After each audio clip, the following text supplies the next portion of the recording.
Hey, Mr. Cookie. It's actually interesting to read your post, bro. You asked, right, for everyone reading at home.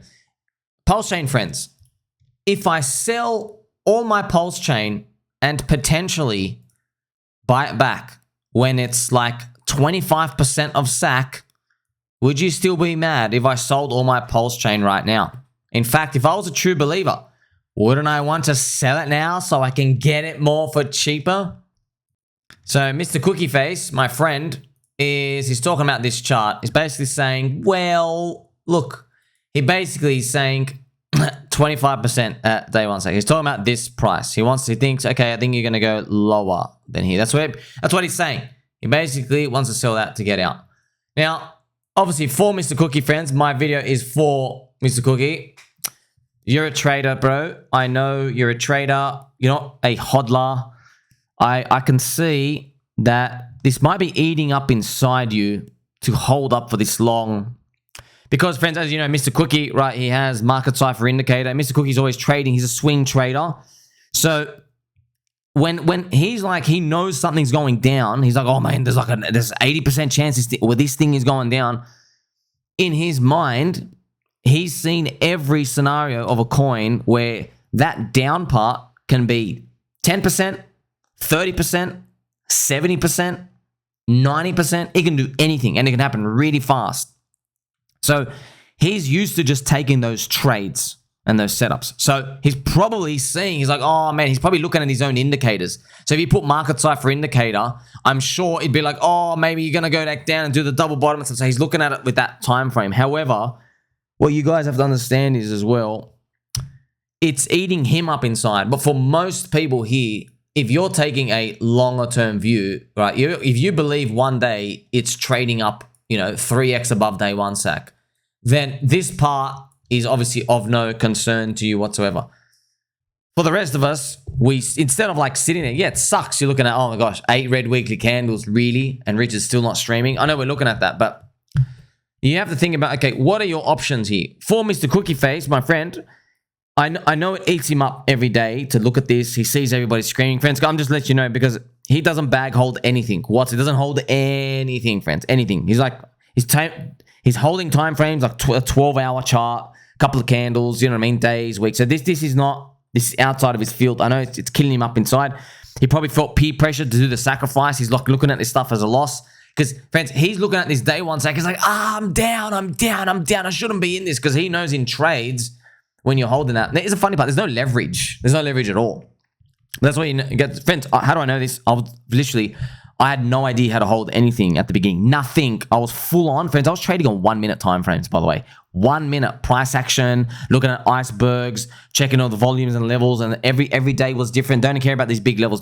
Could not hold anything. Okay, so obviously I had to switch my mindset. I had to become a whole new person to learn this, okay, over time. But Mr. Cookie's still in there. You can't do both. I know it'd be great if you could do both. These people, you can't do both because it makes no sense. How can you in your short term have like these trades and stuff, but then switch your mindset to go, okay, for this other thing, forget all the risk rules. Forget them. It's kind of like when you cross the road, you always look left and right. And now I'm going to take you to a city and I'm going to tell you, you're not allowed to look left and right. And you're like, you have to look straight. You're like, oh, I just want to look left and right to see if there's a car coming. You know what I mean? It's basically outside of that person's personality to do that. And if you try to be a cookie cutter, you try to do too many things at once, you end up sucking at all of them. You end up diluting yourself. All right. So, Mr. Cookie, I'll be honest, if I were you, bro, I'm just reading you. I think this is hurting you a lot just to be here. I don't even think, because you don't care about this loss. It's a trading loss to him. Mr. Cookie's not saying, oh, well, I've missed out on generational wealth. He's already made like north of 10 million plus trading and stuff, like way more. It might be up to like 20 or 30 or 40 million by now by trading. I don't know, but he doesn't need this at all. I think the psychological damage is weighing up too much. And look at Mr. Cookie, you could always do something like, look, the average person, obviously, you sell now, you're probably going to find it hard to find another opportunity to buy back in at another discount. Because like if you're selling something cheap here that you've been this long exposed to and convicted in, find something else that you're going to be convicted. It's very, very hard for someone to know out there because everybody's convicted in their own coin. Yeah, so if Mr. Cookie sold, I mean, obviously no one really, you can do what you want, man. Maybe the right thing for you is to sell, bro. Maybe the right thing is to sell because I know you keep coming back and checking it out. Maybe that's the right thing for you. Maybe it's keeping you up at night to look at it. I know for everybody else, the thought of it going up higher and they click sell at the bottom, unforgivable to themselves. They look at themselves in the mirror every day.